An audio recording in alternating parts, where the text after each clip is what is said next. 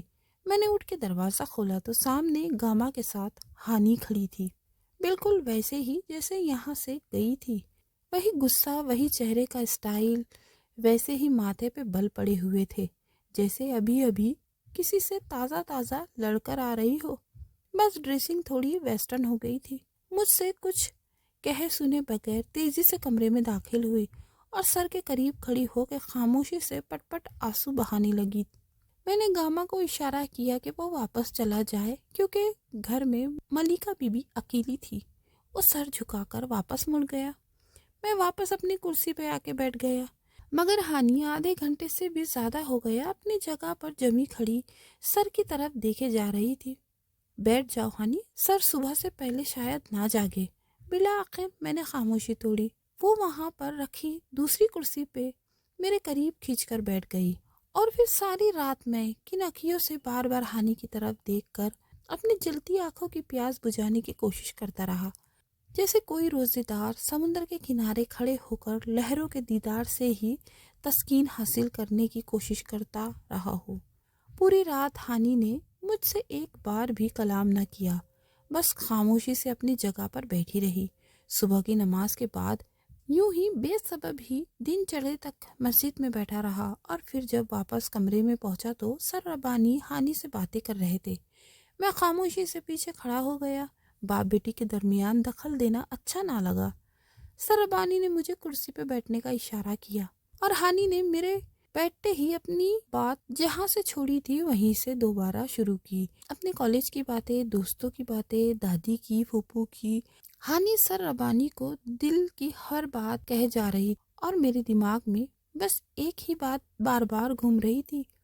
ان سب سالوں میں ہانی کی زندگی میں شاید کہیں نہیں تھا۔ اس نے میری طرف ایک بار دیکھنا بھی گوارا نہ کیا۔ کافی وقت ہو چکا تھا۔ میں نے سر ربانی سے اجازت لی اور گھر آ گیا۔ دل بے حد بوجھل تھا، بدن تھکاوٹ سے چور، جیسے لمبے لمبے راستوں کی مسافر تمام عمر سفر کرنے پر اپنے منزل پہ پہنچتے ہیں تو انہیں پتہ چلتا ہے کہ یہاں تو کوئی ان کا ہے ہی نہیں۔ وہ ساری عمر غلط پتے پہ سفر کرتے رہے تو پھر سوائے تھکان کے انسان کے حصے میں کچھ نہیں آتا۔ شام کو بھی میں نے سر کو کال کر کے خیریت پوچھ لی۔ دل وہاں جانے کو نہیں چاہ رہا تھا۔ ایک عجیب سی اداسی، بے بسی، بے ساری سی تاری تھی۔ گھر پہنچا تو اماں نے میرے پسند کے شامی کباب اور ابلے ہوئے چاول بنائے تھے۔ کھانا کھانے کے بعد میں اماں سے سر ربانی کی باتیں کرتا رہا۔ جب انہیں ہانی کے بارے میں بتایا تو وہ ضد کرنے لگی کہ مجھے بھی ہانی سے ملوا لاؤ۔ میں مجبوراً انہیں ساتھ لے کر ہاسپٹل پہنچا۔ ہانی کا تو پتہ نہیں لیکن سر ربانی مجھے دیکھتے ہی کھل اٹھے تھے۔ ہانی سے ملنے کے بعد اماں سر ربانی کی خیریت پوچھنے لگی تھی۔ کہاں تھے صبح سے؟ میں صبح سے تمہارا ویٹ کر رہی ہوں، ہانی نے شکوہ کرتے ہوئے کہا۔ میرا ویٹ کیوں؟ کوئی کام تھا؟ کال کر لیتی۔ مجھے اس کے بے تکلفانہ مخاطب کرنے پر کافی حیرت ہوئی، جیسے وہ رات سے منہ سجا کے بیٹھی ہوئی تھی۔ مجھے تو ایک بار بھی ہمت نہیں ہوئی کہ اس سے کوئی بات کروں، جیسے مجھے اپنا نمبر، ایڈریس سب کچھ دے کر گئے تھے تم۔ بے وقت ضرورت استعمال کر لوں، وہ تن کر بولی۔ ایک رتی برابر بھی مزاج نہیں بدلا تھا محترمہ کا تو سر سے لے لیتی۔ ویسے ایسا کیا ایمرجنسی کام تھا؟ میں نے حیرت سے پوچھا۔ اس نے گھور کے میری طرف دیکھا اور میرا بازو پکڑ کر بولی، چلو میرے ساتھ، اور میں منہ بنا کر اس کے ساتھ چل دیا۔ اس نے گاڑی کا فرنٹ ڈور کھولا اور پہلے مجھے اس کے اندر دھکا دیا اور پھر خود ڈرائیونگ سیٹ سنبھال لی۔ دوپٹہ تو پہلے بھی کم ہی لیتی تھی، اب تو اس جھنجھٹ سے ہی خود کو آزاد کر لیا تھا۔ جینز کے ساتھ پنک شرٹ پہنے وہ مشرق میں کوئی مغربی ریاست کی شہزادی لگ رہی تھی۔ بائی دا وے، ہم جا کر آئے ہیں؟ میں نے حیران ہو کے پوچھا۔ ہانی نے اپنے براؤن بالوں کو چہرے سے ہٹا کر ایک طرف کیا اور میری طرف کھا جانے والی نظروں سے دیکھا اور کہا، جہنم میں۔ اچھا، تو جہنم میں سیدھا جائیں گے یا راستے میں کہیں اسٹے کریں گے؟ لو، کر لیا اسٹے،